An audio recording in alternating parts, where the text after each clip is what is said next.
Estamos una vez más en estos seminarios y hoy tenemos el gusto de tener con nosotros a Manuel Morcillo Linares. Viene del Departamento de Ingeniería de Superficies, Degradación y Durabilidad del Centro Nacional de Investigaciones Científicas, CENIM, que es uno de los institutos de materiales del CSIC. Su experiencia profesional es larguísima y no la voy a enumerar aquí en detalle. Empezó siendo doctor en Ciencias Químicas por la Universidad Complutense de Madrid. Por medio, pues ha sido y es profesor de investigador, ha sido director del CENIN y presidente de la Asociación Iberoamericana de Corrosión y Protección, presidente del International Corrosion Council, autor de más de 200 publicaciones de primer nivel y editor o coeditor de varios libros especializados. Es NACE Fellow, ha obtenido varios premios de revistas científicas, instituciones como el Award del NACE International o el Edward Greco Award del International Corrosion Council, y sus líneas de investigación se centran principalmente en la corrosión en ambientes naturales, principalmente en una corrosión atmosférica y en la protección anticorrosiva mediante recubrimientos. Bueno, de esto nos va a hablar en un material que es por todos bien conocido, los aceros. Es un material clásico que, a pesar de la multitud de nuevas modas y nuevos materiales que nos van apareciendo en los últimos años, sigue estando presente y sigue siendo uno de los pilares de toda nuestra industria y de toda nuestra vida. Él va a hablar en particular de los efectos de la corrosión atmosférica, como veis, en los aceros corte. Bienvenido, Manolo, y el tiempo es tuyo. Muchas gracias. Gracias, Ignacio, por la presentación. Bien, he elegido el título de esta charla sobre corrosión atmosférica de aceros Corten, aunque, como veréis, me vais a permitir que os hable de tú. Como veréis, el acero Corten es un tipo de acero patinable. Ahora veremos el concepto de aceros patinables, pero que es el que se conoce, la mayoría de las personas que están trabajando en la industria lo conocen como el acero patinable por excelencia, es el acero Corten. De tal manera, si tú le hablas de aceros patinables, seguramente no saben de lo que estamos hablando. En cambio, tú le hablas de aceros Corten y dices, ya, es un acero que te resiste la acción atmosférica, es un acero de gran resistencia a la corrosión atmosférica. Bueno, entonces,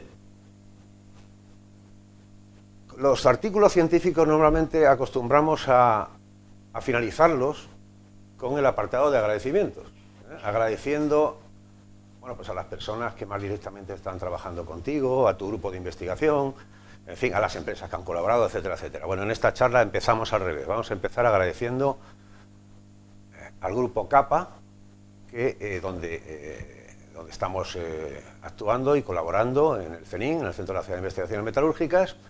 Y os voy a presentar a los integrantes de este grupo.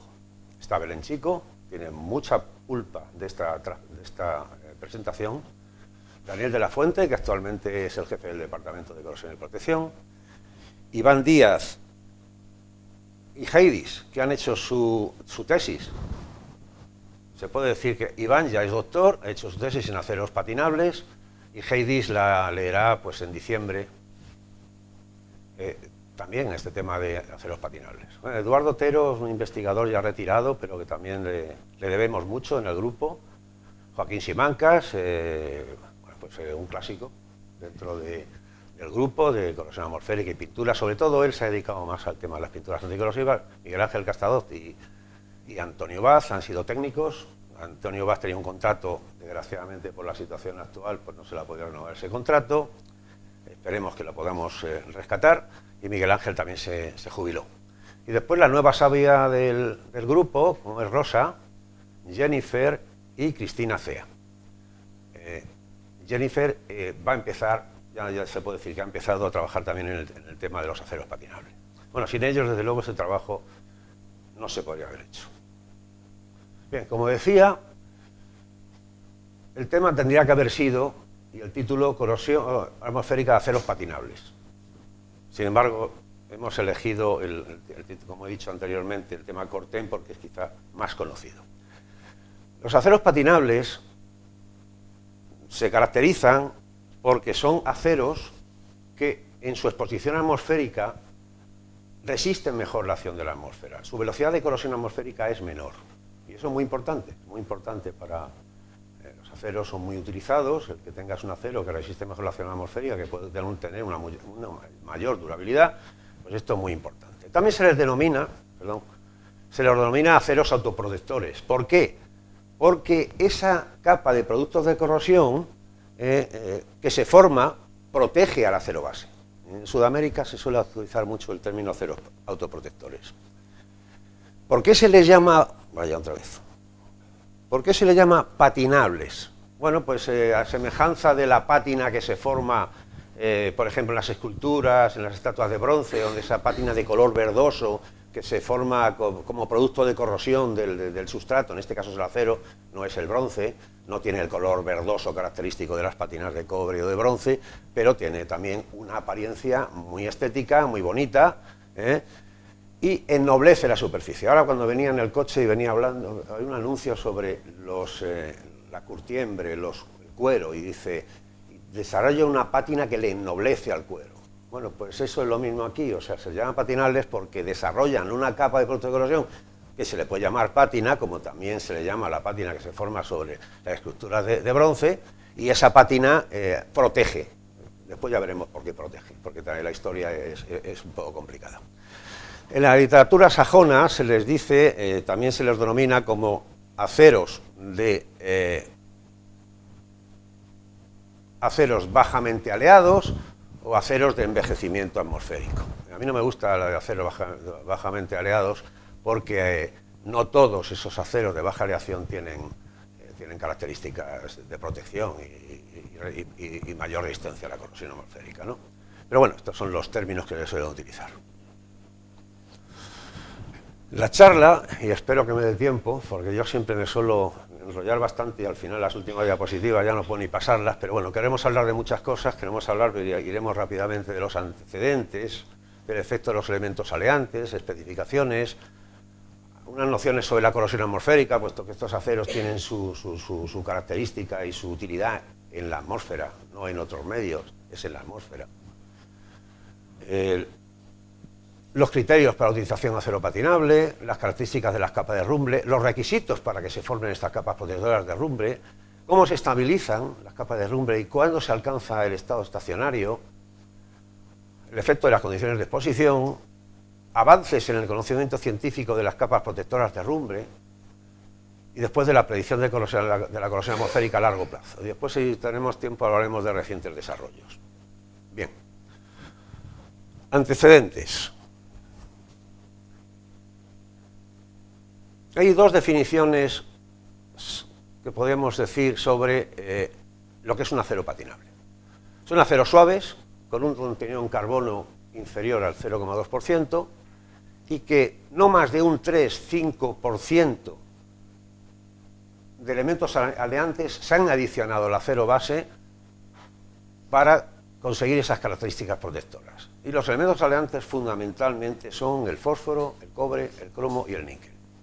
Esta es una definición que va evolucionando, por eso decimos del 3 al 5%, pero es que los aceros patinables que van saliendo actualmente tienen ya concentraciones incluso superiores al 5%. O sea que esta es una definición que está bien, define bastante a los aceros patinables, pero hay otra definición que a mí particularmente me gusta más, que es una serie de aceros estructurales de baja media aleación que tienen la capacidad de generar herrumbres que reducen la corrosión atmosférica a niveles tolerables que permitan su uso en la práctica sin necesidad de recubrirlos con un sistema de pintura.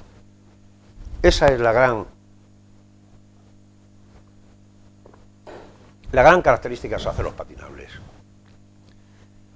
No necesitar que se aplique un sistema de pintura posterior, sino que permanezca así durante toda la vida de la estructura.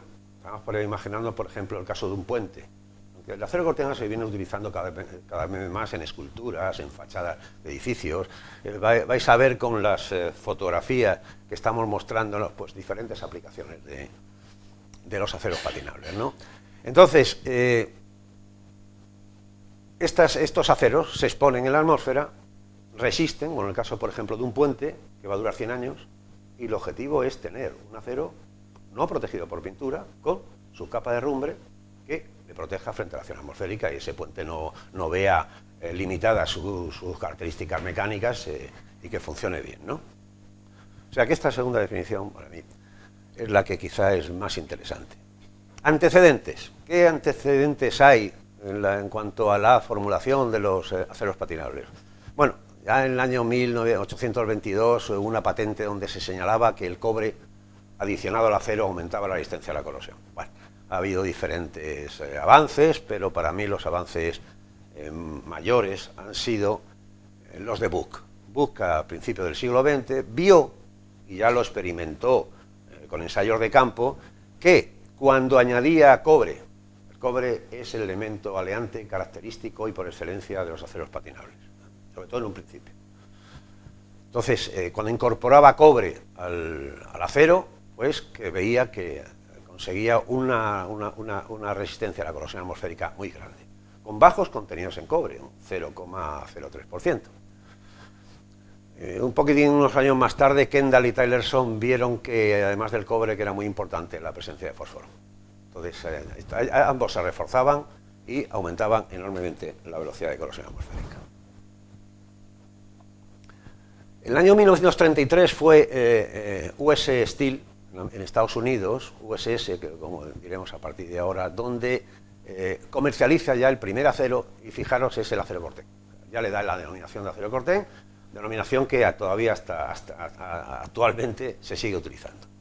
Bueno, podéis ver en esta gráfica cómo fueron en ensayos que hicieron esta empresa de larga duración, 20 años, y podéis ver, por ejemplo, un acero normal, la velocidad de corrosión, cómo va, bueno, se va amortiguando lógicamente la velocidad de corrosión, puesto que se va edificando una capa de productos de corrosión que frenan el ataque, pero la corrosión es altísima. Al cabo de 20 años podemos tener 350 micrómetros. Si ya el acero al cobre, donde se ha incorporado solo cobre, que podemos considerar que es el primer acero patinable, es aquel en que se le incorpora algo de cobre. Bueno, pues el acero al cobre, pues ya tiene una resistencia a la corrosión mucho menor. Imaginaros ahora ya que es un Corten, donde además del cobre, pues tiene fósforo, ya un contenido de fósforo más importante, tiene cobre, 0,4%, y dependiendo si tiene níquel o no tiene níquel, bueno, tenemos el Corten B, que no tiene níquel normalmente, o el Corten A, que sí tiene níquel. Entonces ya un acero Corten B, fijaros la velocidad de corrosión como ha disminuido enormemente, o sea que es una reducción muy importante de la velocidad de corrosión. Todavía más resistente a la corrosión atmosférica es el Corten A. Ya para terminar quizá con los antecedentes, podemos decir que en Estados Unidos, sobre todo al principio, a ellos se debe a dos grandes empresas de fabricantes de acero, como era USS y después la Bethlehem Steel, que hicieron estudios de larga duración en diferentes atmósferas. Pero claro, tienen que ver cómo resiste la corrosión atmosférica el acero Corten o el acero... Claro, por ejemplo, los de Bethlehem Steel no le hables de acero Corten, ellos es el acero Mayari. Entonces, claro, acero Corten pertenece a USS, por eso digo que los dos son aceros patinables, pero Corten se debe a USS y el Mayari, por ejemplo, a Bethlehem Steel.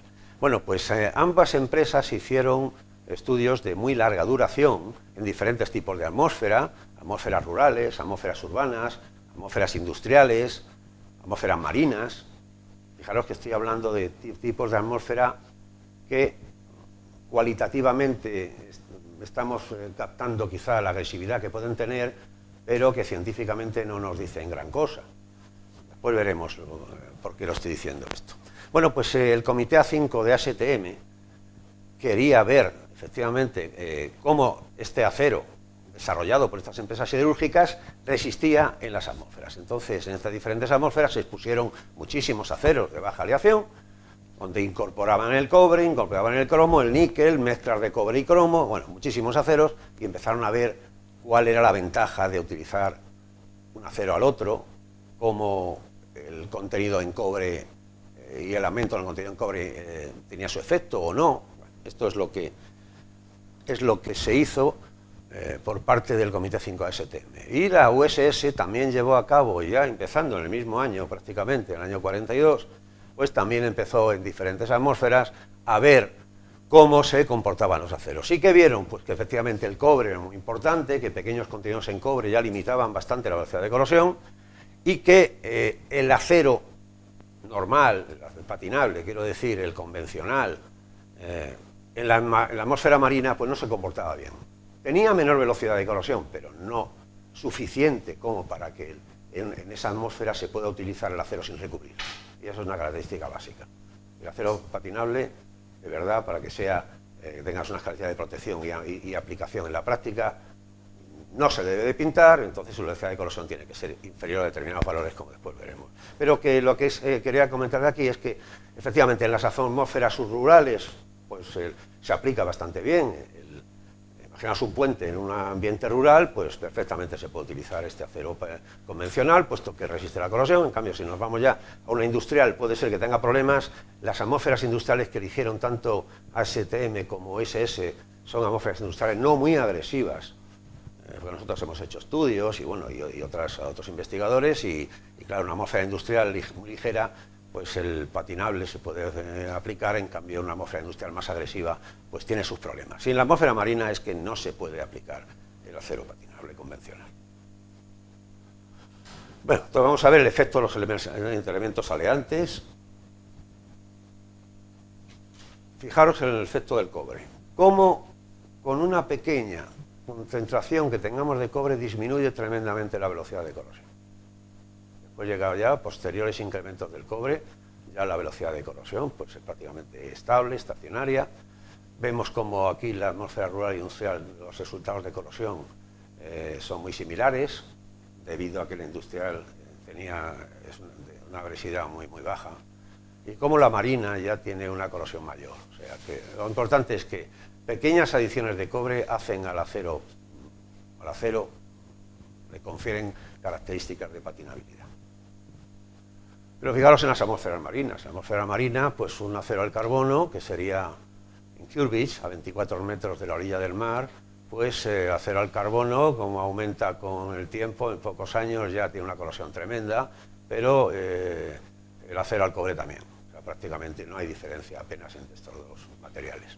No supone una gran mejora gastarte más dinero en un acero que tenga cobre en un ambiente así, puesto que prácticamente la velocidad de corrosión muy similares. Y en atmósferas marinas también más alejadas del mar, pues también pasa lo mismo. Prácticamente la corrosión del acero al carbono y el acero patinable es la misma.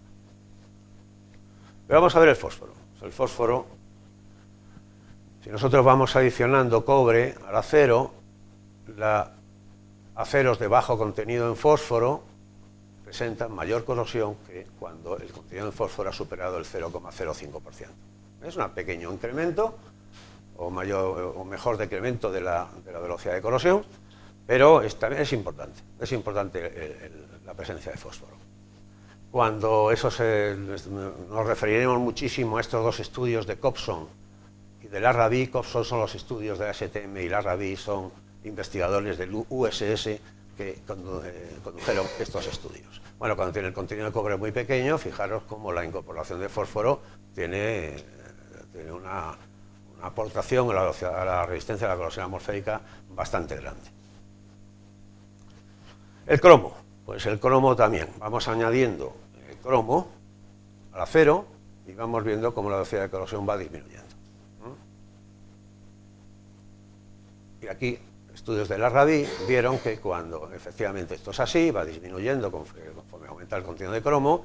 A diferentes contenidos en cobre, la velocidad de corrosión va disminuyendo ligeramente. Sin embargo, hay que tener cuidado en que el contenido de cromo no se sitúe en estos, sea inferior a estos niveles, a 1,5, puesto que cuando tengo contenidos de cobre muy bajos puedo tener velocidades de corrosión muy altas.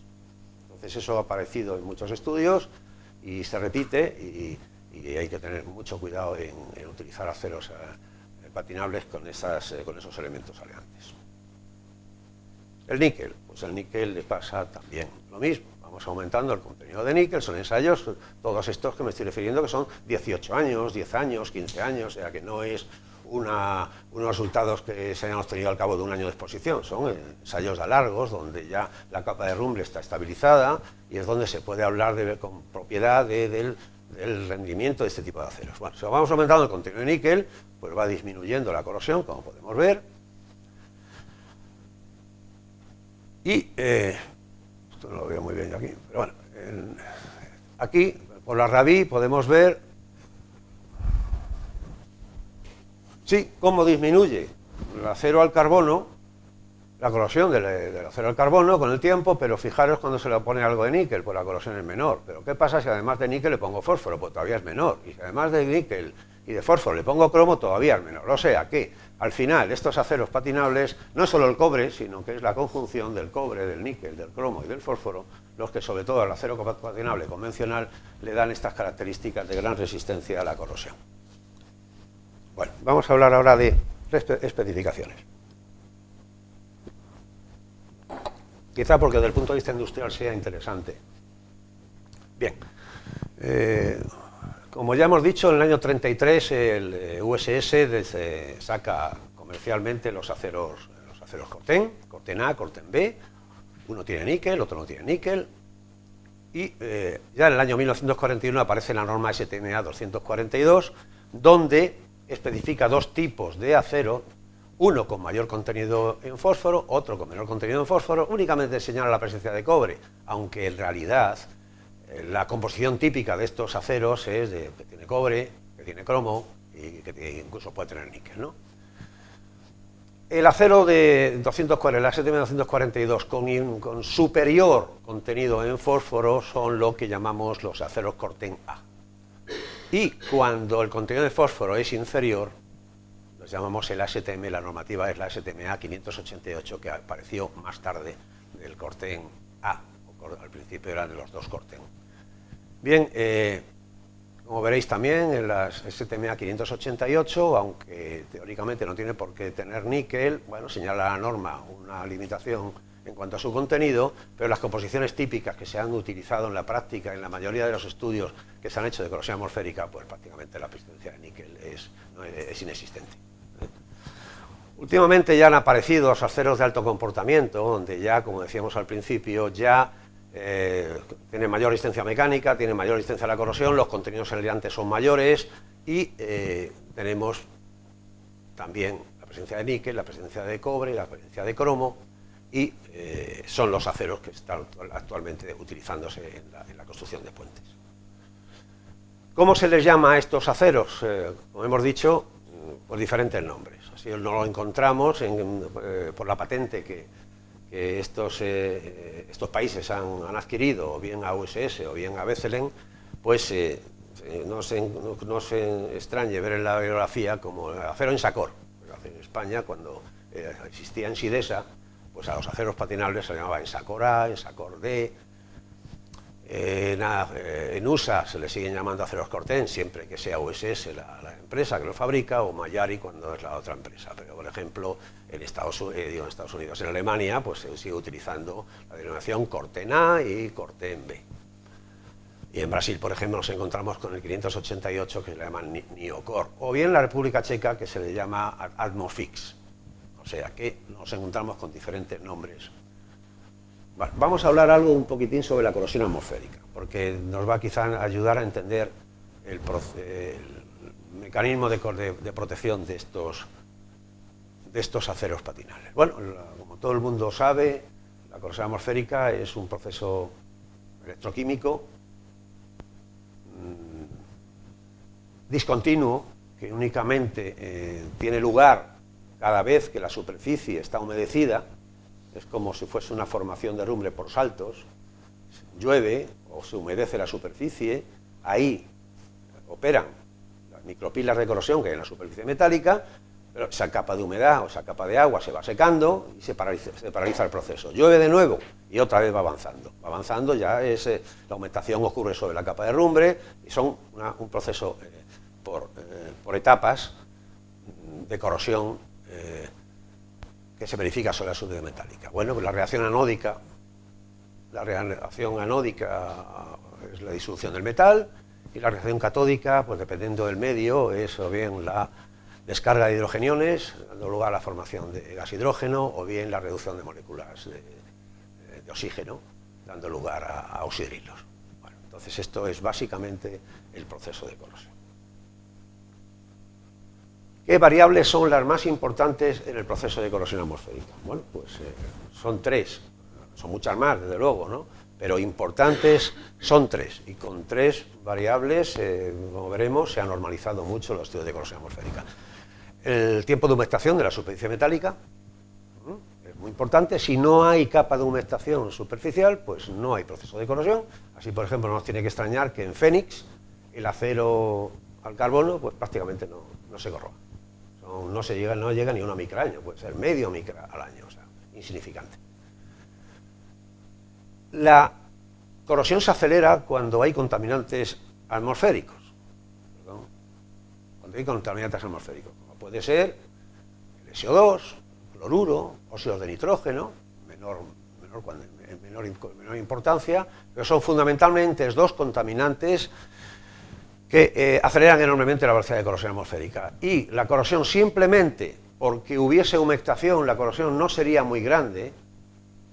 Por supuesto que sería mayor que la superficie seca, porque en la superficie seca no se puede corroer, pero no tiene una gran entidad. En cambio, cuando la atmósfera está contaminada, estamos hablando de atmósferas industriales o de atmósferas marinas, pues la corrosión se acelera enormemente. Ese SO2 puede venir de origen antropogénico o bien de origen natural, por ejemplo las emanaciones de un volcán, ¿no? El SO2 que caracteriza ese ambiente industrial, aunque lógicamente puede haber otros contaminantes y con gran efecto en la velocidad de corrosión, pero no nos vamos a centrar en el SO2, pues la etapa es de absorción primero del SO2 por la superficie del hierro, que da lugar a sulfato ferroso, con el concurso del oxígeno del aire, y después con el concurso de la humedad se forma herrumbre y se regenera ácido sulfúrico, que vuelve de nuevo, es un proceso cíclico, a atacar el hierro, sin ya necesidad de que haya SO2. Bueno, esto es lo que se formuló al principio. Sin embargo, se vio que, bueno, que al cabo de X ciclos ya habría que tener un nuevo aporte de SO2, puesto que no era eterno esta formación de herrumbre a partir de un S2 que se había captado anteriormente.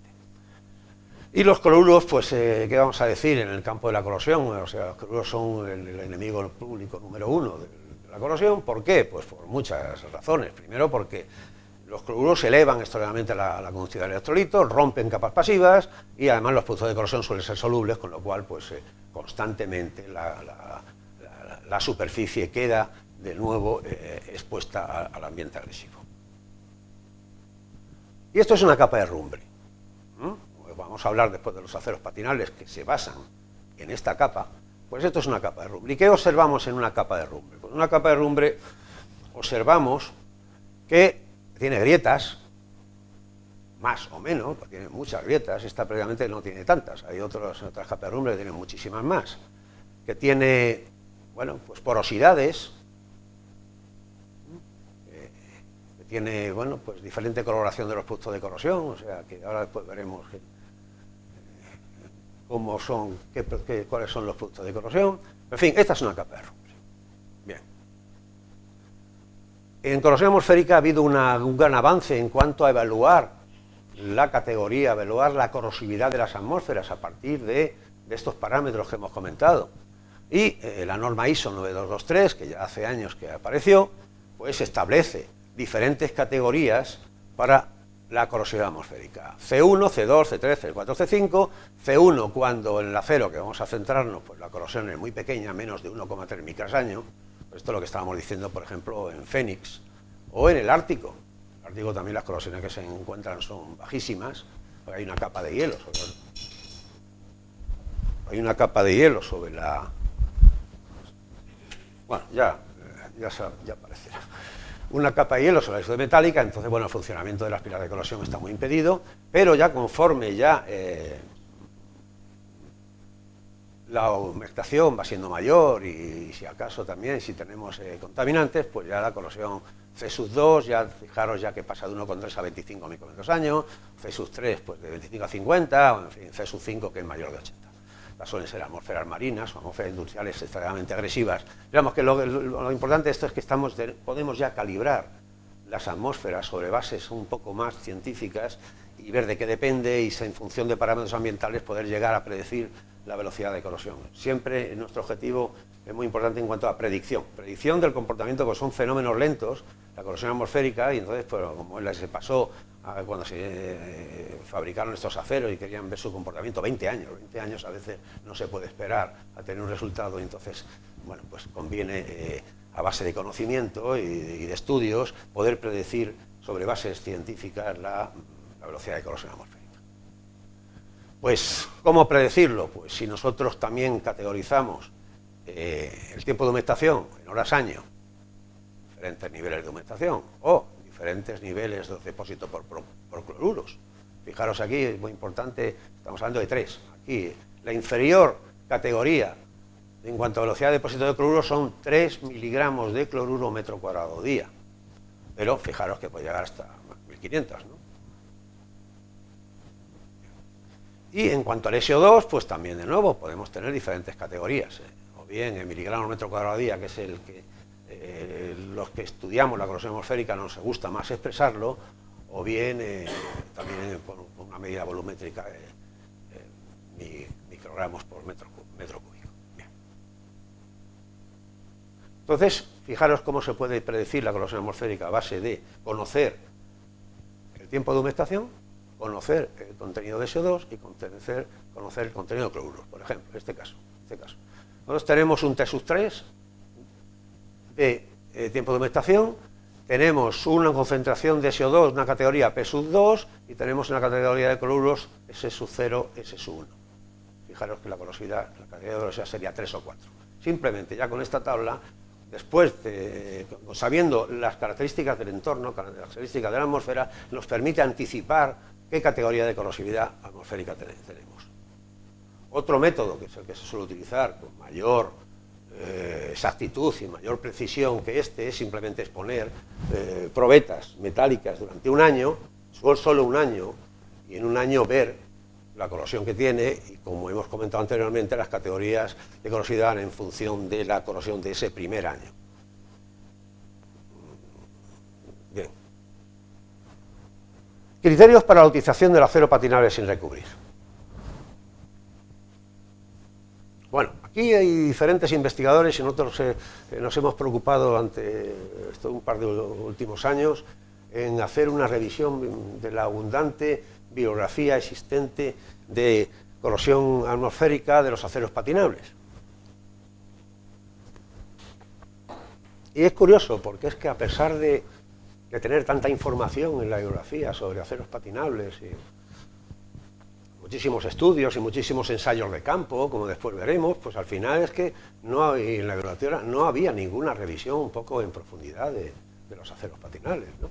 Entonces, bueno, pues nos ha preocupado y es una línea de investigación que se ha abierto hace tiempo en el departamento, y bueno, pues ya estamos empezando a obtener información y conocimiento de este tipo de aceros. Un tipo de acero que es muy utilizado, pero que también hay una gran ignorancia en cantidad de sectores industriales, y que incluso se utiliza en condiciones que no son adecuadas, que se sabe que no son adecuadas, pero es que hay un gran desconocimiento del acero patinable.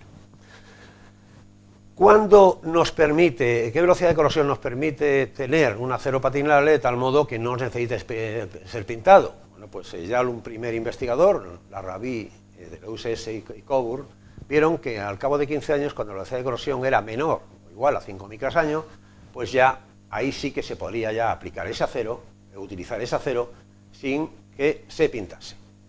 Y esto casi siempre está enfocado al tema de puentes, donde se ha hecho más investigación y tal.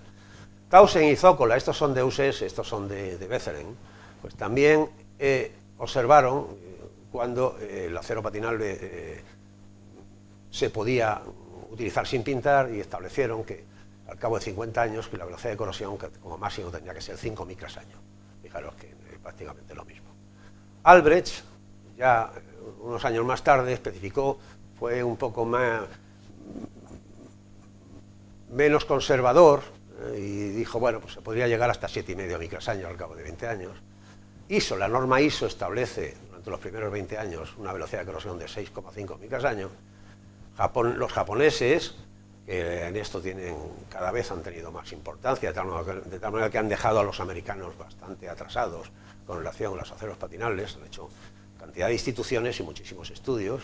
Bueno, pues también establecen, fijaros, para 50 años 6 microsaños, en cambio si la durabilidad tiene que ser 100 años, ya apuran un poco más y tiene que ser una corrosión un poco menor, 5 microsaños, para que no correr el riesgo de que un puente se pueda ver afectado porque el patinable no edifica una pátina totalmente adecuada.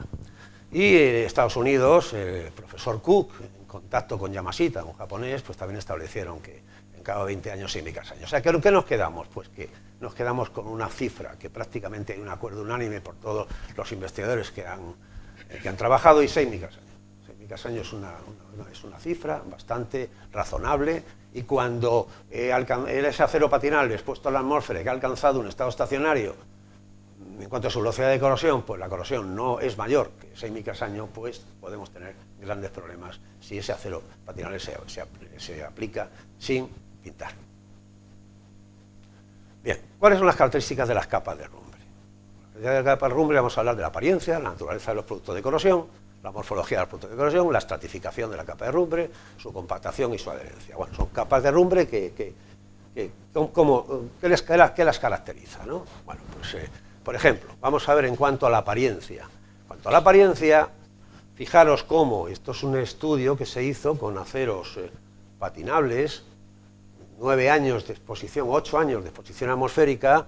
Es un proyecto que es la Comisión Económica para Europa de Naciones Unidas, donde se viene preocupando desde hace mucho tiempo con el tema sobre todo de la contaminación transfronteriza, el efecto de los contaminantes en la vida, en la salud, pero también en los materiales. Los materiales también muy importante, materiales aquellos incluso de valor histórico, del patrimonio. Pues esos estudios nos llevan, por ejemplo, lo que hemos hecho ha sido un valor medio, las diferentes,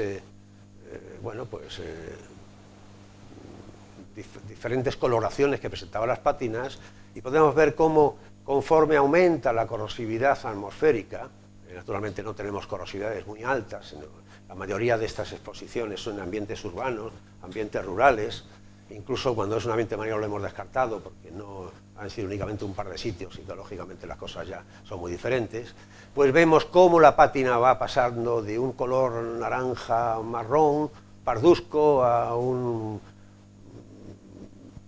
color marrón, a un color marrón rojizo, o a un color marrón muy oscuro, incluso a veces un color un poco morado, que es lo que gusta a los escultores cuando utilizan mucho el acero patinable, que se forme esa pátina. Esa pátina tiene pues, esas características estéticas y es bonita, es bonita. Y bueno, pues hay cantidad de aplicaciones que se están haciendo, incluso en edificios. Puedo deciros el edificio del BBVA, que está al lado de la Castellana, al lado de hace ya muchos años que se construyó. Ese edificio está hecho con acero portén, o sea, que no está pintado, es un acero, y por ahora va bien. Si se cae el banco será por otras razones, pero no será por el tema de la corrosión. O sea que es una capa de herrumbre que se va oscureciendo conforme la corrosividad es mayor. Un estudio realizado por Iván, donde expusimos diferentes aceros en diferentes atmósferas,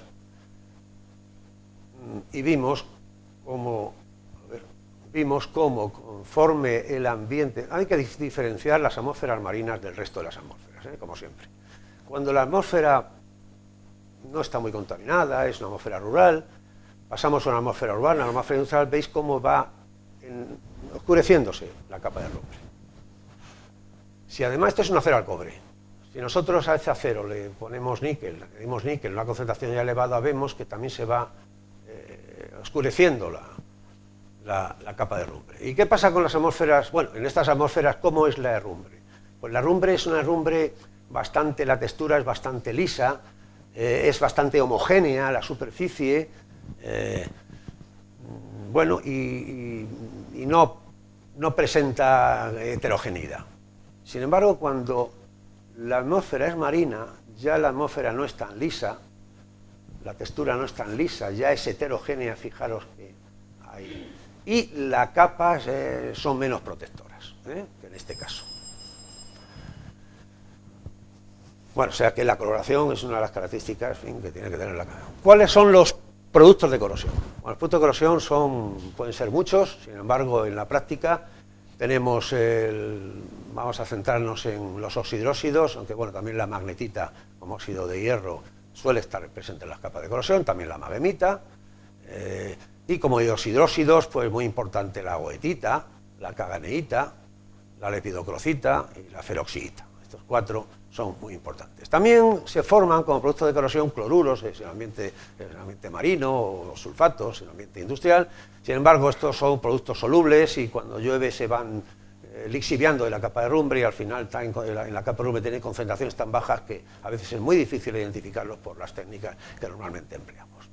El producto de corrosión que mejor, o sea, que inicialmente se forma es la lepidocrocita y con el tiempo se va transformando en goetita. En atmósferas marinas, además de tener la goetita, la lepidocrocita y la magnetita también que a veces tenemos la caganeíta. La caganeíta es característico de las atmósferas marinas, no se observa en otro tipo de atmósferas, únicamente en las atmósferas marinas, y bueno, pues se conoce poco sobre la caganeíta y su formación y la salinidad necesaria para que se forme y el tiempo, etcétera, etcétera, y eso es objeto de un estudio que estamos iniciando, ya llevamos 6 meses en diferentes estaciones marinas que tenemos cerca de La Coruña, y es nuestro objetivo conocer un poco más acerca de la caganeíta. El aspecto superficial de los productos de corrosión, pues la lepidocrocita son como láminas, la goetita ya son como bolas de algodón, si tiene la atmósfera clorurosa, además de estas bolas se forman como whiskers, como agujas, y la caganeíta que adquiere 2 formas diferentes, como puede ser muy parecido a la goetita en ambiente de cloruros, y también la caganeíta, la morfología son como finos tubos, y nosotros en un ensayo que hicimos ya hace años observamos esta, que no es muy frecuente encontrar en la bibliografía, en ensayos de corrosión, estudios de corrosión, la formación encontrar este tipo de morfología, vamos. Bien, la estratificación de las capas de rumbre. La estratificación de la capa de rumbre, el acero al carbono, tanto el acero al carbono como el acero patinable, pues está estructurado en capas. Esto por microscopía óptica con luz polarizada permite que veamos cómo se forma una capa externa de lepidocrocita, que es anisótropa y que entonces es activa frente a la luz y tiene su apariencia coloreada.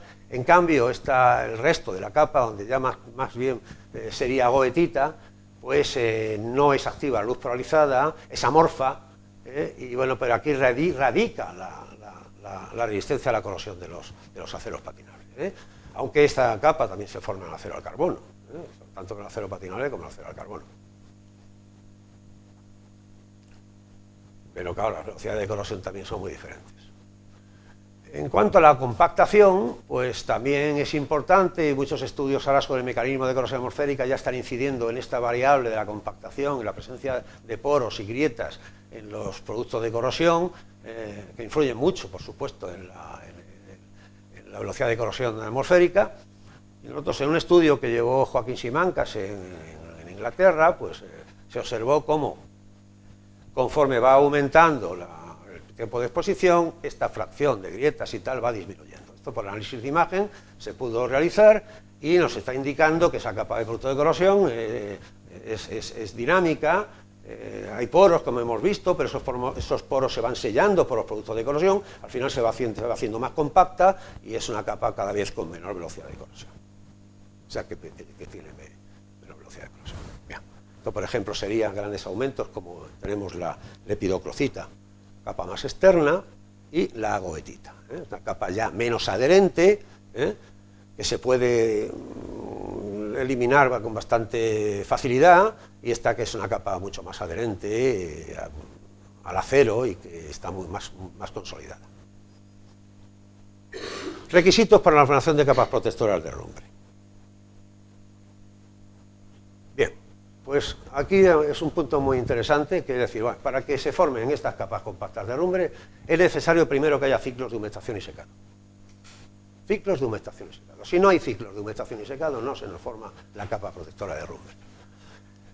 Que los tiempos de secado sean cortos, o sea, que no se tarde mucho tiempo en secar esa capa de herrumbre, puesto que entonces, y después veremos por qué,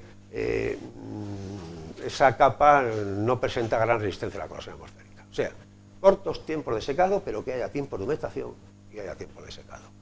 Que no haya zonas protegidas por la lluvia, que entonces no, si están protegidas por la lluvia y el sol, y entonces la capa de herrumbre pues presenta tiempos de humectación muy largos, porque bueno, pues las capas de herrumbre que se forman con altos tiempos de secado, pues no tienen una gran característica de patinabilidad. Entonces, que haya ausencia de tiempos largos de humectación, no zonas protegidas de la lluvia, que haya ciclos de humectación-secado, que haya ausencia de grietas, de resquicios, de uniones solapadas, porque en ese solape se retiene la humedad mucho tiempo y estamos otra vez con las condiciones de largos tiempos de humectación.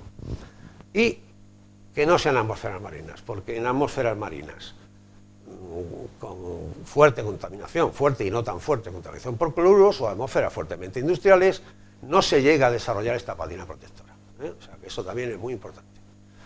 No tiene mucho sentido utilizar aceros patinables en ambientes internos, del interior, puesto que aunque pueda haber ciclo de humectación y secado, pues la corrosión es similar a la de un acero al carbono y entonces pues no tiene mucho sentido, ¿no? Gastarse más dinero para un acero que no tiene prácticamente ninguna característica adicional. Vamos a ver cómo se estabilizan las capas de herrumbre. Aquí yo tengo el tiempo. ¿Cómo vamos de tiempo, Félix? Bueno, no vamos mal. Bueno, estabilización de las capas de herrumbre y alcance del estado estacionario. Este es un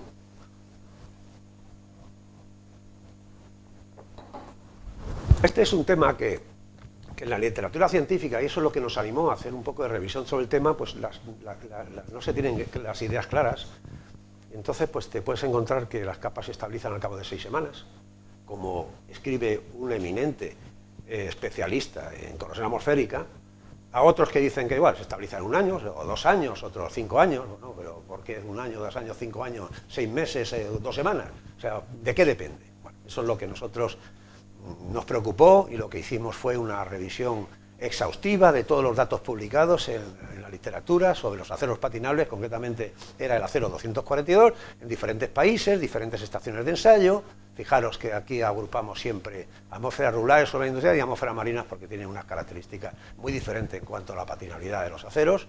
Bueno, entonces lo que hicimos es ver en todas estas estaciones qué gráficas obtuvieron de corrosión atmosférica en función del tiempo. Estas estaciones están clasificadas de un modo muy cualitativo, rurales, urbanas, que dijimos que eso tampoco tampoco nos dice gran cosa, ¿no? O sea, tendríamos que tener esta atmósfera urbana, sí, pero ¿cuál es el contenido de CO2?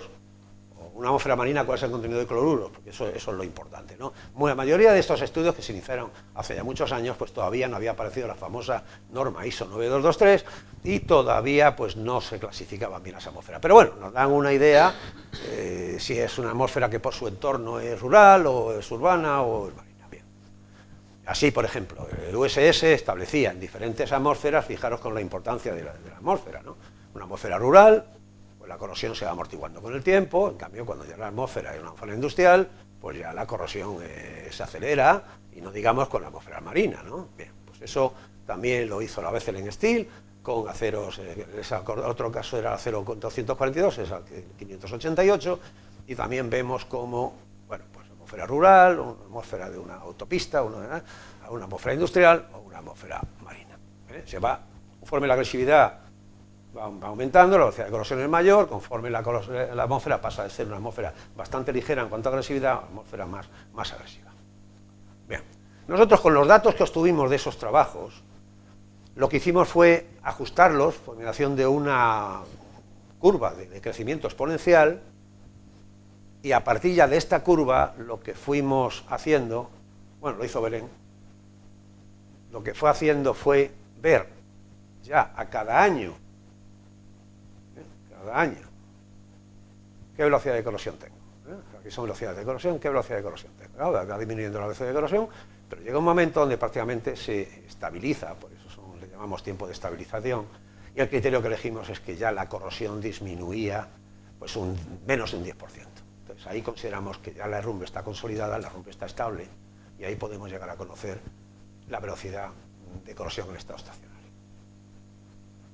Y eso es lo que hicimos. O sea que nosotros podemos decir que en el caso de estos datos, el tiempo de estabilización podríamos considerar que son pues 6-7 años para que se estabilice esa capa, y la velocidad de la disminución de la velocidad de corrosión es menor del 10%.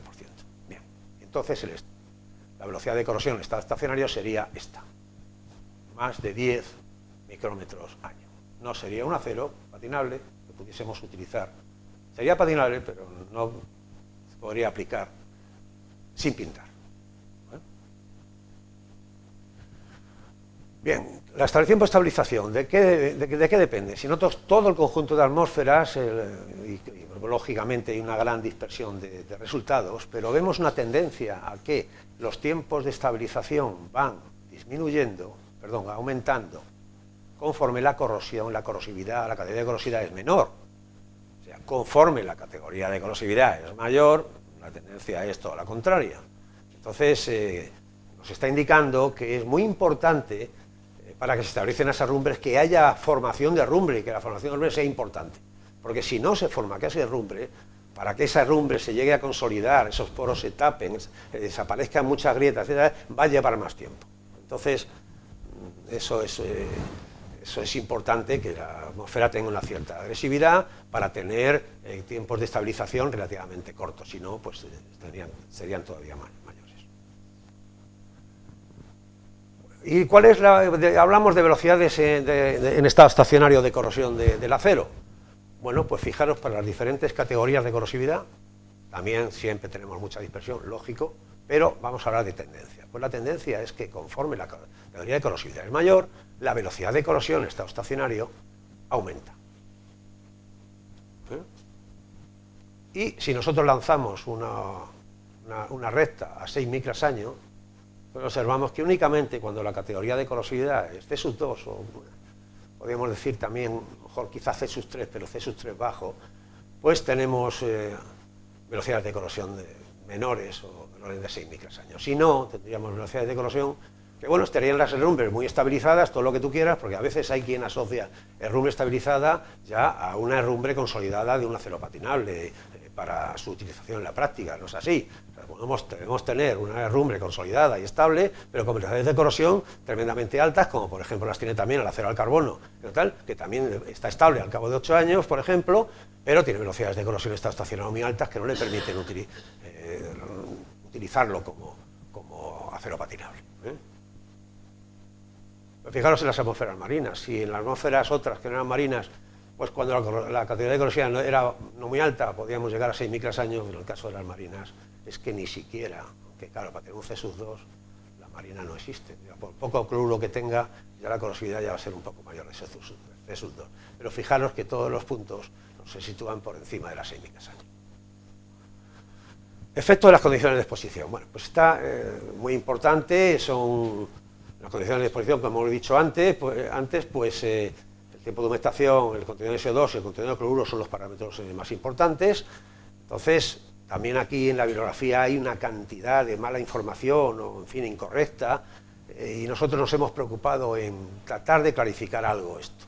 Bueno, una excelente investigadora y amiga nuestra, checa, Konopkova, con pocos datos, también hay que decirlo, porque claro, cuando tienen muchísimos datos, pues las cosas son más fáciles de decir, pero con pocos datos estableció que quizá cuando superaba los 90 miligramos de CO2 por metro cuadrado de día, a partir de ahí la atmósfera era muy agresiva para que se pudiese utilizar el acero patinable. Bueno, pues con los datos de UNECE, nosotros, claro, son muchos más puntos, y viendo las velocidades de corrosión, estos son en muchísimos países, pues establecimos que vimos por la forma de la gráfica que cuando se superan los 20 miligramos de CO2 ya la velocidad de corrosión se acelera.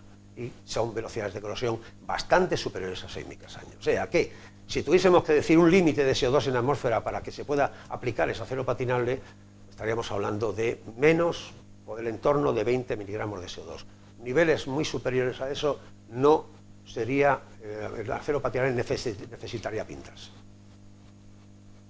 Bueno, y esto se debe a los japoneses porque no hay estudios en la geografía donde apunten, bueno, y en cuanto al cloruro, ¿cuál es el límite crítico de cloruros por encima del cual habría que pintarlo? Bueno, pues son ellos, de luego, los japoneses, desde mi punto de vista, son muy conservadores, pero bueno, la investigación que ellos realizaron fue con 49 puentes, donde analizaron las velocidades de corrosión en estado estacionario, vieron el contenido de la salinidad de la atmósfera y establecieron que, bueno, que para 6 micras años la concentración de cloruros tendría que ser 0,05 miligramos de cloruro sódico, que equivale a 3 miligramos de cloruro metro cuadrado día, que, si os acordáis de las categorías de cloruro, pues era la categoría más baja en cuanto a nivel de cloruros en la atmósfera. Bueno, ellos ya están cambiando, esto era un límite muy bajo, excesivamente bajo, ya están llegando al doble, o sea que ya cuando son 6 miligramos de cloruro metro cuadrado día todavía se puede aplicar sin pintar el acero patinable, y actualmente todavía están en debate de subirlo a 12, al doble. Yo creo que sería, bueno, porque también a estos niveles de cloruro también tenemos capas protectoras de herrumbre, capas adherentes de herrumbre, ¿no? que son de su mismo estudio, o sea, para que fueron muy conservadores en cuanto, claro, tienen mucho miedo a que un puente en zonas que tienen muchísimo mar, que apliquen un acero patinable y que después la corrosión sea tremendamente grande y tengan problemas con el puente. Por eso, lógicamente, tienen que ser muy conservadores. Bueno, avances en el conocimiento científico de las capas protectoras de herrumbre. Bueno, pues, ¿qué tienen esas capas para que sean protectoras, para que protejan, ¿no? Bueno, entonces, ya Orton, en el año 57-64, estableció la naturaleza dual de las capas de herrumbre, ¿no? Las capas de herrumbre, como hemos dicho anteriormente, tienen una capa de lipidocrocita, una capa de goethita, son dos estratos. Él vio que en esta capa más interna es a la que se debía las características de patinabilidad, porque había un enriquecimiento en cromo en la composición del acero,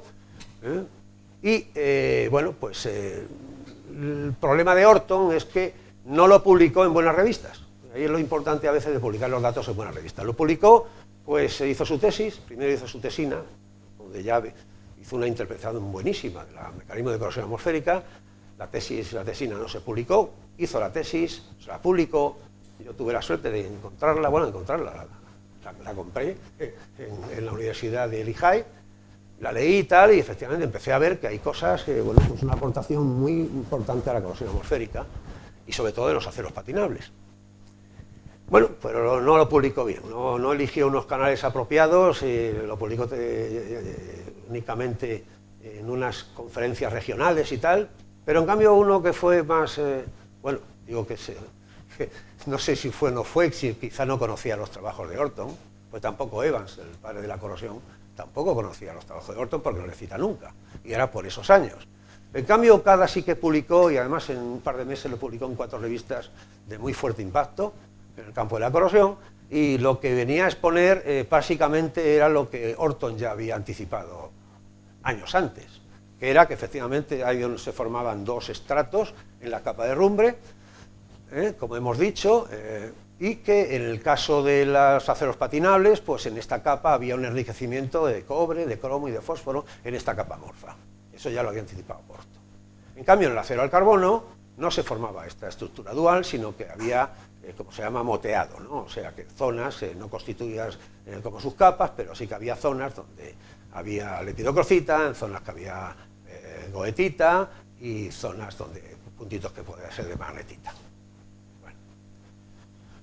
El gran acierto que tuvo Okada fue hacerlo con microscopía óptica por luz polarizada y establecer esas 2 capas. Eso sí que es cierto que bueno, ayudó muchísimo ya a la comprensión de todo el proceso de corrosión de los aceros patinables. Pero Misawa, unos años más tarde, lo que ya caracteriza es esa capa de amorfa, ya por difracción de rayos X y por infrarrojo caracteriza que es un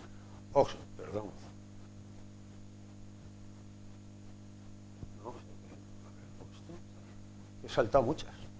Bueno, lo que caracteriza es la formación primera del lepidocrocita, la formación del oxidróxido amorfo férrico y después por una transformación estarosólido pasa a goetita. Y eso pues Misawa es lo que es la gran aportación de Misawa. Y los ciclos de pigmentación y secada aceleran este proceso de formación del rumbre. Misawa pues dice que siguiendo el modelo de Okada que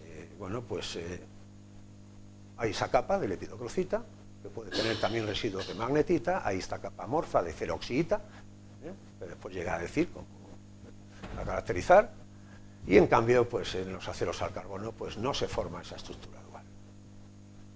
Misawa, Yamashita ya un poquitín más tarde, como vemos ya todos estos son japoneses. O sea, que el gran aporte científico al conocimiento de las capas de rumbre se debe a Japón. Bueno, pues ya empiezan a ver que esos oxidróxidos de hierro se transforman en goetitas, sí, pero de tamaño nano, debido a la presencia del cromo. O sea que son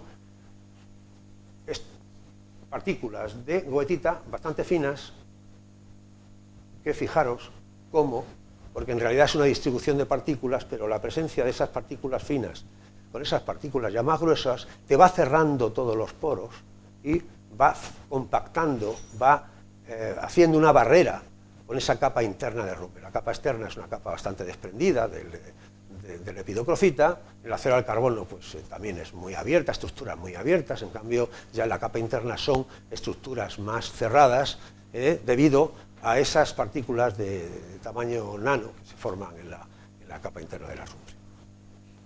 Y ya Yamashita lo que establece es que dice, esto lleva tiempo, esto no se hace en 2 años. Esto lleva tiempo, o sea que al principio tenemos una formación de lepidocrocita, menos de unos pocos años, o sea que, bueno, yo diría que es en el primer año y ya en el primer año a veces ya se observa la goetita, pero cuando ya pasan varios años tenemos una estructura dual con la lepidocrocita y la goetita y después hay una transformación de estado sólido, pero eso ya ocurre en décadas, 15, 20 años, y los estudios eran con herrumbres muy viejas, vamos, donde hay un enriquecimiento de cromo y tal. Bien, ese es otro paso. Por espectroscopía Raman observó que conforme nos alejamos de la interfase acero-herrumbre, que es la capa de lepidocrocita, bueno, nos alejamos, la lepidocrocita, lógicamente, encontramos, ya lo pudo comprobar. Vio por estudios cómo cuando aumentaba el contenido en cromo, disminuía el tamaño del cristal. Esto lo hizo ya a nivel de laboratorio, con goetitas que sustituidas con cromo y expuestas en ambientes de salinos, y fue observando cuál es el tamaño de esas partículas de herrumbre. O sea que ya se fue avanzando mucho en él. Y un avance ya posterior es cuando estudiaron también a nivel de laboratorio con goetita sustituida con cromo, y de una manera fabricada, sintética, observaron el número de transporte del cloruro en ambientes marinos y vieron cómo conforme el contenido en cromo va aumentando, que es lo que aquí en el 5 al 10% es lo que se encuentra en cromo en un acero patinable justamente en la interfase próximo a la interfase acero-herrumbre. Bueno, pues las características de esta membrana, de esta capa de producto de corrosión es aniónica, en cambio cuando ya tenemos contenidos en cromo más altos, es características de una membrana selectiva catiónica. Eso es muy importante y explica por qué en atmósferas, bueno, quizá de mayor agresividad, muchos aceros patinables que después se han ido fabricando con contenidos en cromo altos, pues de algún modo no permiten la entrada del cloruro a la interfase y por eso resisten en la atmósfera marina. Pero ya veis que son conceptos más científicos que simplemente exponer una atmósfera y ver este se corroe más que este. No, ¿por qué se corroe menos? Y averiguar las razones. Esto es lo que en Japón dio un salto muy importante al conocimiento de los aceros patinables.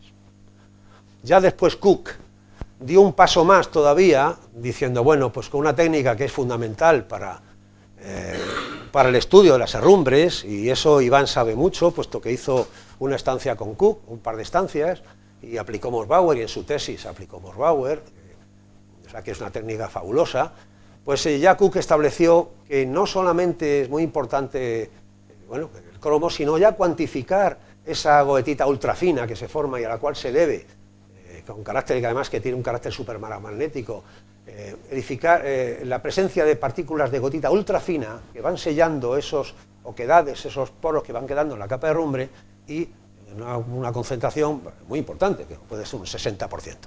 Bueno, pues entonces llegó a establecer que una distribución entre 5 y 30 nanómetros de partículas con un valor medio de 12 nanómetros, que es y donde cuando tenemos partículas de menores de 15 nanómetros, que es el 60%, pues ahí es donde tenemos una herrumbre muy protectora, una pátina bien establecida y muy protectora. Bueno, yo lo que creo que ya vamos a pasar, esto ya repetir prácticamente, a la predicción de la corrosión a largo plazo. Bien, es muy importante poder predecir. Bueno, sí, tenemos el dato de un año, pero ¿y qué me dice un dato de un año? Pues un dato de un año, pues sí, bueno, que la clasifico la atmósfera en C2, C3, pero lo importante es que las estructuras permanecen mucho más tiempo. Entonces, ¿cómo podemos predecir a partir de datos de un año el comportamiento de un acero, sea patinable o no lo sea, a largo plazo? Bueno, pues eso hay una función, que es la función de potencia, que es C igual a K por T elevado a N, que K se puede asimilar, que es la corrosión al cabo del primer año, T el tiempo de exposición, y N también es una constante. Esa N nos define las características físico-químicas de esta capa de herrumbre. De tal modo que, pues, lógicamente, el proceso de corrosión va evolucionando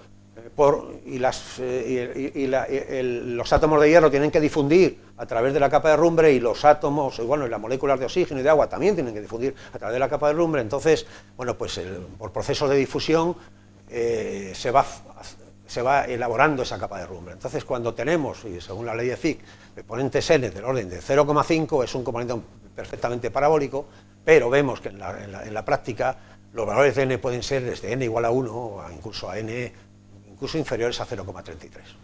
O sea que también se da este comportamiento, 0,5, pero tenemos valores de n más altos. El límite es 1, no puede ser más de 1, aunque hay muchos datos, y a nosotros nos ha pasado también, que a veces hemos tenido pendientes menores que 1, pero eso se debe a errores de laboratorio, de pesada, etcétera, puesto que no puede. N igual a 1 es el caso de una superficie donde todos los productos de corrosión se han ido y vuelve a atacarse, con lo cual pues no tiene mucho sentido que sea mayor que 1, ¿no? Pero bueno, otra cosa es que con el tiempo las características del ambiente vayan cambiando y se pueden obtener pensando que son características anteriores, con datos anteriores, y te salga un valor de n mayor que 1. Pero bueno, el objetivo de la charla es decir, bueno, para predecir el comportamiento tenemos una ley de una función de potencia que puede tener unos valores de n. Bueno, pues cada vez que el valor de n va disminuyendo, las características protectoras de esa herrumbre son mayores. Bien. Si aplicamos coordenadas doble logarítmicas a esa función y lo representamos los datos de corrosión en coordenadas doble logarítmicas, vemos cómo se alinean bastante bien una recta, tanto en una atmósfera rural, como en una atmósfera urbana, como en una atmósfera marina. O sea que es una función que en la práctica se da. No siempre, pero la mayoría de las veces se da. Y los puntos que obtenemos son puntos alineados. No quita que a veces pues, no están muy alineados. Como en el caso, por ejemplo, de Copisti, que tenemos unos coeficientes de correlación, cuanto antes teníamos próximos a 1, pues aquí coeficiente de relación tenemos de 0,38, 0,79, claro, tiene una dispersión, aquí le ponemos una recta, porque siempre una recta le podemos poner, pero eso no vale para nada, esto no es una recta. O sea, el mecanismo opera por otros derroteros, ¿no? Pero no siempre se lleva, pero la mayoría de las veces sí. Entonces, este valor de n, que es un valor fundamental porque nos permite hacer predicción. Nosotros tenemos el valor del primer año, si sabemos el tiempo de exposición en años, que lo sabemos, y el valor de n nos permite formular y hacer una predicción de la corrosión al cabo de 20, al cabo de 30, al cabo de 50 o al cabo de 100 años. O sea que es muy importante ese valor de n. Pues ese valor de n, vemos que en función del tipo de atmósfera, en atmósferas rurales, urbanas y tal, pues son valores de n bastante bajos, las capas son bastante protectoras, pues la agresividad del ambiente no es muy grande, en cambio en atmósferas marinas, pues ya las herrumbres son menos compactas, menos adherentes y los valores de n son mayores, velocidades de corrosión mayores. O sea que está muy relacionado con... Y todo esto son datos de los patinables, no son datos del acero al carbono, son datos obtenidos de la bibliografía y estudiados de una manera estadística. Cuando decíamos que es muy importante que la estructura de acero no tenga zonas cubiertas o zonas donde no les llegue el agua, el sol, la radiación solar, etcétera, bueno, pues estas zonas que llamamos apantalladas, pues conducen a niveles de N más altos, capas menos protectoras. Cuando están sin apantallar, que se desarrollan los ciclos de humectación y secado de una manera natural, ahí sí que entonces las pendientes van disminuyendo. Nosotros, a partir de tanta información, pues creemos que esta es una tabla muy importante, porque naturalmente con una dispersión lógica, pero tanto para el acero al carbono o para el acero patinable, estamos hablando del 242 siempre, pues tenemos, ¿qué pendientes? Pues en el acero al carbono tenemos pendientes, por ejemplo, próximas a 0,5, ¿no? En cambio, cuando es un acero patinable, la pendiente ha disminuido, ¿eh? El acero patinable tiene unas características de protección mayores que el acero al carbono. Eso en estas atmósferas. ¿Qué pasa en las atmósferas marinas? Pues en las atmósferas marinas también el acero patinable tiene mayor protección que el acero al carbono, pero tenemos pendientes ya bastante más altas, 0,33, 0,48. Un avance en cuanto a la predicción, puesto que la función de potencia a veces te conduce a precisiones no muy buenas, pues es lo que llevó a cabo ISO, y es el comportamiento paralineal, crecimiento parabólico. La capa de herrumbre ya sigue después una trayectoria lineal. Y las precisiones en las estimaciones son mejores. Esto se trasladó a la norma ISO 9224, donde nos fija para diferentes categorías de corrosividad cómo nos movemos en cuanto a los intervalos, que son las bandas, tanto para todas las diferentes categorías de corrosividad, tanto para acero carbono como acero patinable. O sea que tenemos una primera etapa que va aumentando la velocidad de corrosión y después ya se estabiliza en la parte ya parabólica y tenemos velocidades de corrosión, pues bueno, con otros intervalos. Esto está especificado ya siguiendo este modelo en la norma ISO, y uno sabe, pues, el acero patinable puede saber qué velocidad de corrosión tiene en función de la categoría de corrosión atmosférica. Lo podemos predecir. Y ya después Albrecht y tal hicieron todavía superiores ajustes y establecieron, por ejemplo, para la categoría de corrosividad C3, que es la más... la C1 y la C2 ya se sabe que el acero patinable se puede aplicar, en cambio la categoría C3 estableció estas dos bandas y aquí formula, bueno, pues lo que antes decíamos del 7,5 micras año, que era uno de los límites para que el acero patinable, la velocidad de corrosión del patinable se pudiese pintar.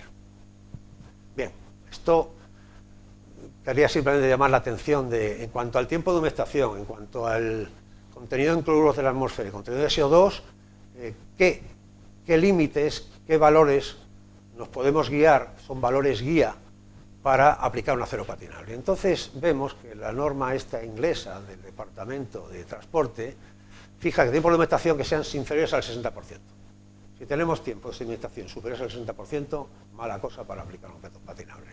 ¿Pero qué dice en cuanto a cloruros? Bueno, pues la norma del 81 te fija 10 miligramos de cloruro metro cuadrado a día, que bueno, pues puede ser bastante razonable, pero es curioso que pasados 20 años ellos pasen de 10 miligramos a tolerar 300 miligramos de cloruro metro cuadrado a día, cuando ya hemos visto por Japón, donde más de 3 o más de 6, difícilmente. Bueno, pues 10 es un poco más alto, que 300 es una auténtica barbaridad. Tú no puedes aplicar, y esto es curioso, que eso o es un error o que el Departamento de Transporte del Reino Unido especifique que con contenidos de cloruro de 300 miligramos de cuadrado se puede aplicar un acero patinable, porque eso es imposible. Y además, de hecho, nosotros lo hemos comprobado. O sea, cuando el acero, la velocidad de corrosión con contenido de cloruro es superior a, ya diríamos, a 40, diríamos que con nuestra experiencia mayor de 25, pues ya, de luego, no. 25 es así, con mayor de 25 es imposible. Pero fijaros con el contenido de CO2, el contenido de CO2 que hemos visto, que bueno, esto de luego son normas anteriores, hace ya 10, 11 años, ¿no? El contenido de CO2 que hemos cifrado con datos de Europa, que estaría aproximadamente alrededor de los 20, pues tanto 168 como 200, pues también es una auténtica barbaridad que permitan que con estos contenidos tan altos de CO2 se pueda aplicar un acero patinable. Estados Unidos mantiene el 60% de tiempo de humectación, baja a 50 miligramos por metro cuadrado, que es todavía alto, pero bueno, pero sigue teniendo niveles de CO2 muy altos. Como hemos dicho, los japoneses 3 miligramos o 6 miligramos y tal, están moviendo en ese nivel. Y Japón pues tiene sus mapas donde establece a partir de qué distancia la costa y en función de las de la situación de esa costa se puede aplicar un acero patinable convencional. Entonces vemos que aquí, por ejemplo, se permite en esta costa siempre que la distancia a la costa sea superior a 5 kilómetros. Aquí, que es un mar interno, se puede decir que, bueno, que se aplique a traspasados 1 kilómetro, o sea, distancias mayores a 1 kilómetro. Aquí incluso, fijaros, 20 kilómetros en esta costa. Y aquí, en esta otra costa, 2 kilómetros. O sea, que ellos lo tienen ya bastante estudiado, se han preocupado mucho desde hace mucho tiempo, y ya pues establecen cuándo se puede aplicar el acero patinable convencional. Recientes desarrollos. Bien, los recientes desarrollos han venido de la mano de avances en el conocimiento científico del papel de los elementos aleantes. Entonces el fósforo.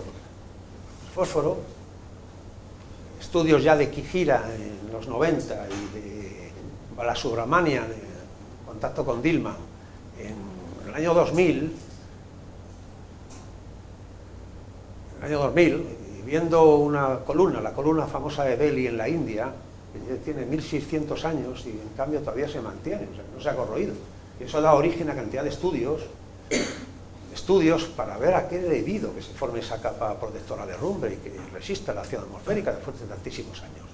Y bueno, los estudios más definitivos de Balasubramanian señalaban que los minerales que se utilizaban en aquella época para obtener el hierro tenían un contenido de fósforo muy alto, y ese contenido de fósforo, pues se tradujo con el tiempo, es que se formaban unas capas de fosfato, cristales de fosfato y de peroxidita, como capa amorfa muy protectora, muy compacta, y eso se debe que esta columna pues perdure con el tiempo y que tenga una velocidad de corrosión pues prácticamente insignificante, muy baja.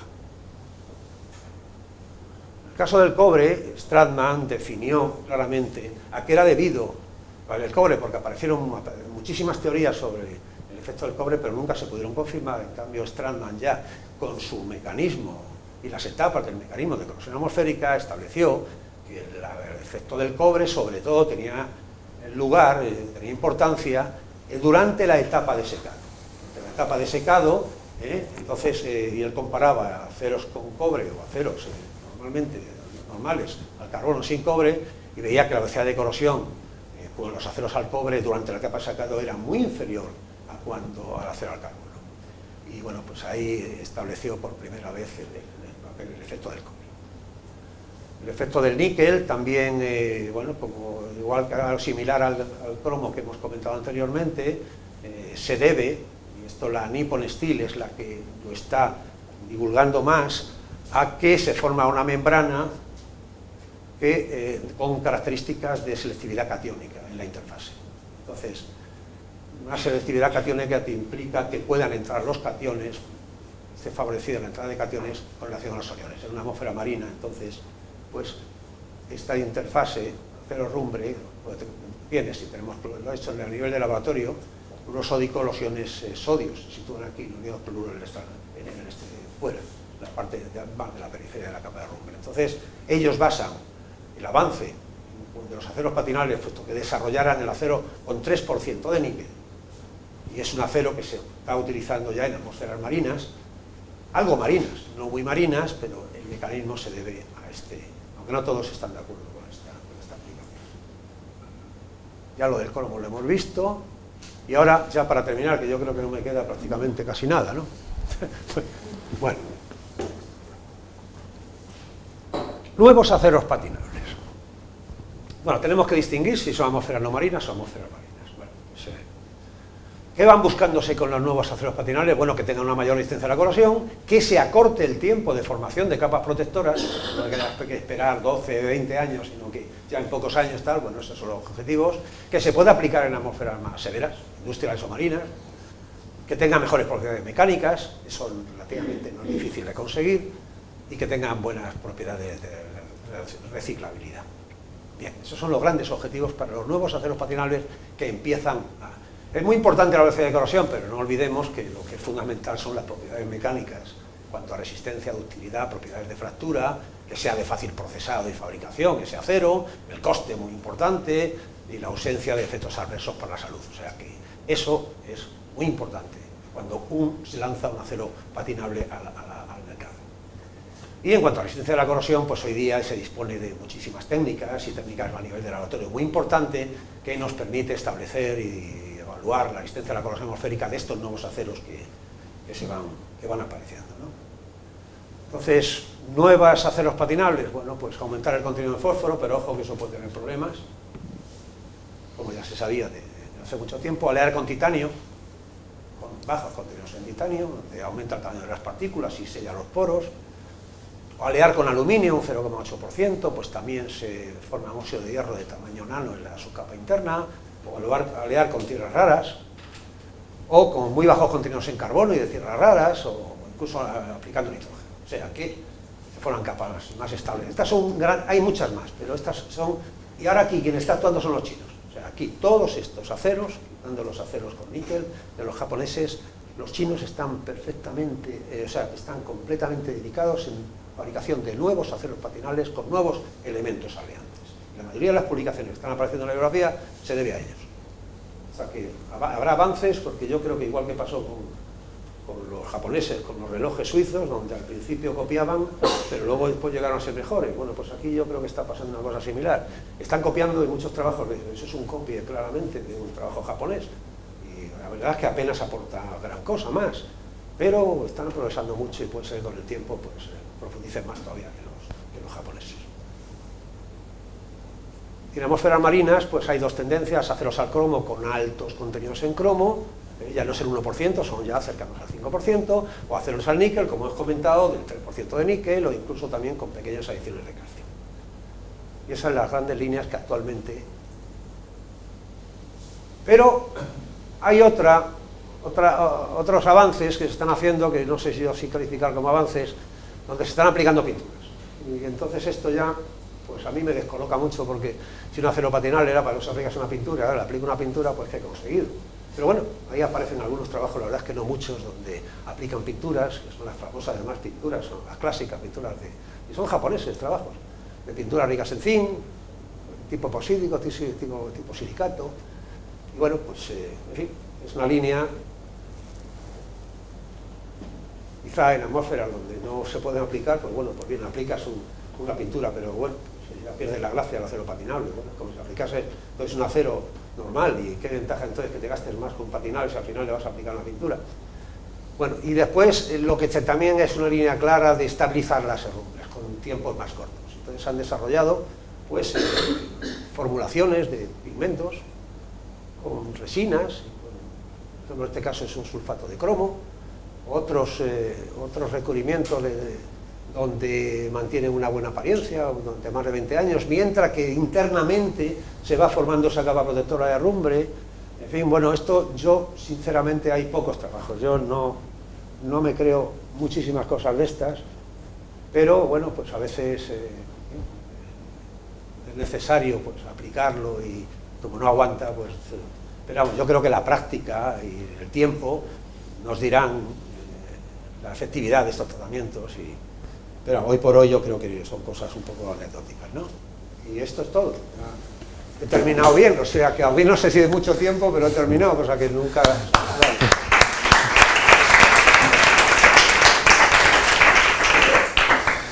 Pues muchas gracias, Manolo, por la exposición tanto histórica como de todo tipo que nos has hecho a través de los aceros Corten, porque hemos conseguido, los que éramos ignorantes en esto, tener una idea muy clara.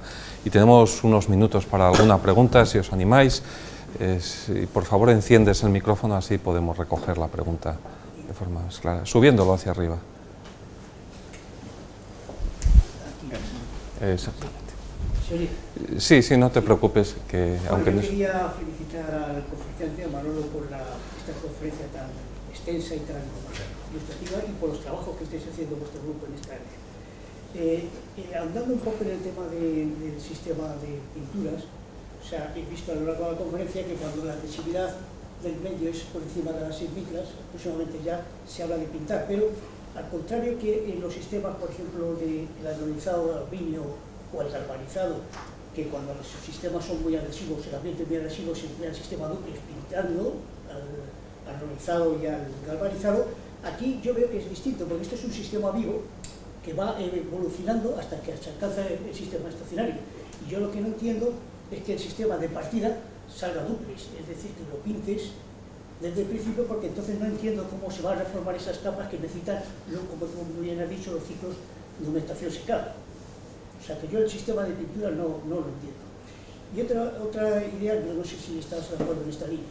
No entiendo cómo se puede pintar el... Yo no entiendo tampoco, como ya comenté, pero vamos a ver. Como tú bien has dicho, pues esa pátina se va compactando, se va con ciclo de humectación secado y se va compactando y tal.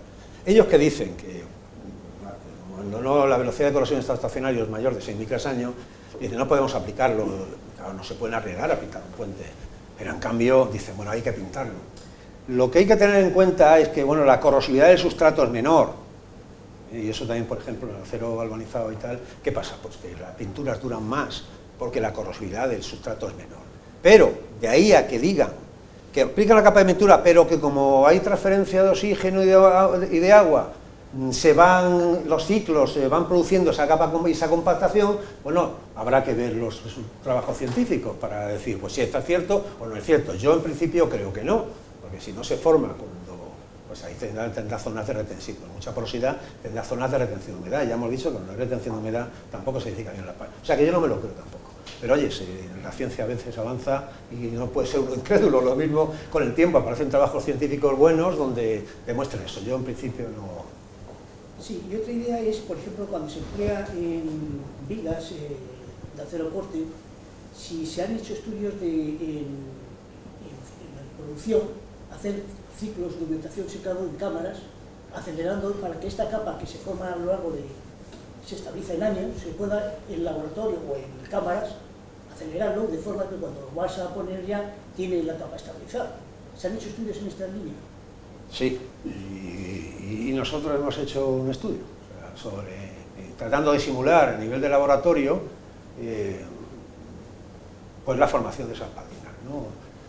Con objeto de, bueno, pues no esperar tanto tiempo como tú dices, y bueno, y que se pudiese, son ensayos acelerados, pues podrían en la práctica realizarse esos ciclos de manera que se acelerase, ¿no? Es difícil, ¿no? Con vigas y estructuras que las puedas favorecer, pero bueno, igual que en las pátinas también se pulveriza, para que se forme la pátina de esto sobre el cobre y tal, bueno, pues alguna cosa similar. Nosotros sí que hemos hecho estudios, porque no hay tantos estudios en la bibliografía sobre ensayos acelerados de corrosión de aceros patinables. Nosotros vimos que, por ejemplo, las atmósferas rurales y urbanas se pueden simular bastante bien a nivel de laboratorio y eso lo hacemos con comparación con datos de campo. En diferentes atmósferas se pueden acelerar en relativo poco tiempo con un ensayo de Cebel-Core. Hay un ensayo que es el típico de humectación y secado que se desarrolló en el Centro Belga de Estudio de la Corrosión. Entonces, que hay ciclos, un ciclo de humectación, ciclo de secado, pero uno en el laboratorio puede manejar esos tiempos de secado, esos tiempos de humectación y diferentes soluciones y tratar de simular, ¿no? Y la verdad es que obtuvimos resultados bastante buenos, lo hemos publicado los resultados muy recientemente por alguna revista. Eso para atmósferas rurales, para atmósferas industriales, pues una disolución que parece que era de disulfito sódico, ¿no? Una concentración y tal. También vimos que las atmósferas industriales se pueden simular bastante bien, y las atmósferas marinas, pues con una solución de cloruro sódico de pocas partes por millón, eran muy agresivas. Entonces, que sí lo hemos hecho, permite acelerarlo. El problema es que yo veo es en una estructura que tú puedas acelerarlo con esa. O sea, a nivel de laboratorio, para poder predecir, decir, bueno, tengo un desarrollo comercial que, oye, en vez de tener que esperar en la atmósfera 20 años, pues en la unidad de laboratorio, con con todo lo que se sabe y los resultados que puede decir, bueno, puedes hacer una cierta predicción. Eso está bien, eso sería un aporte. Ahora ya, acelerar con estos, bueno, lo veo realizable con cantidad de situaciones, ¿no? O sea, no sé si te he contestado la pregunta. Sí. No sé si me da tiempo a hacer otra pregunta. Bueno, el tema del precio, el incremento del precio, me imagino, claro, que dependerá del contenido de variantes, pero yo lo que quiero pensar si se han hecho estudios del ciclo de vida, la reducción del coste del ciclo de vida, teniendo en cuenta que para el mantenimiento. Si hay estudios donde digan que el incremento de precio inicial está ya compensado por lo que te ahorras en el mantenimiento de la vida de la estructura. Sí, nosotros no, pero en Japón, sobre todo cuando han desarrollado el acero patinable con el 3% de níquel, han hecho estudios, están publicados realizando análisis del coste de vida. Ellos sí que lo han hecho para...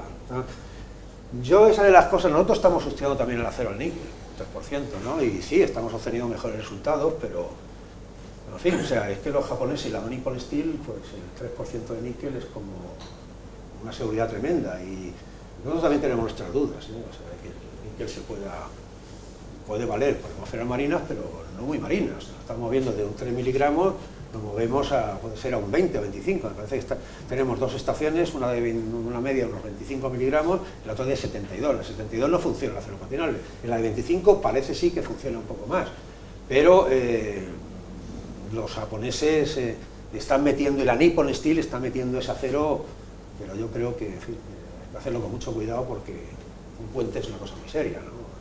Por eso de ahí después decir, bueno, para mayor seguridad píntelo usted. Claro, la Nippon lo que quiere es vender acero. Y por muchos estudios que haya hecho, al final no se va a atrever y al final dice, bueno, pues al final la pintura, de acuerdo, esa pintura va a durar más, pero la que ya su mantenimiento ha perdido la gracia, el acero patinable. Lo bueno es desarrollar nuevos aceros que te resistan en esas condiciones agresivas de las atmósferas marinas. Y esa es una línea que ahora los chinos, como he comentado, pues están progresando bastante. Ya veremos a dónde llegan. Bueno, y los japoneses seguirán, por supuesto. Muchas gracias. Pues muchas gracias a todos, creo que ya nos hemos extendido un poco más lo previsto, sí. Así que vamos a dejarlo, y de todas formas tenéis aquí a Manolo si queréis seguir haciendo algunas preguntas. Aunque creo que la mayoría de aquí son del CENIN, pero bueno, hay gente que no es del CENIN, pues cualquier duda, cualquier cosa la podemos ayudar, pues por favor, el correo electrónico estaba puesto por ahí, ¿no? Bueno, pues muchísimas gracias, y cuando quieras esta es tu casa. Muchas gracias.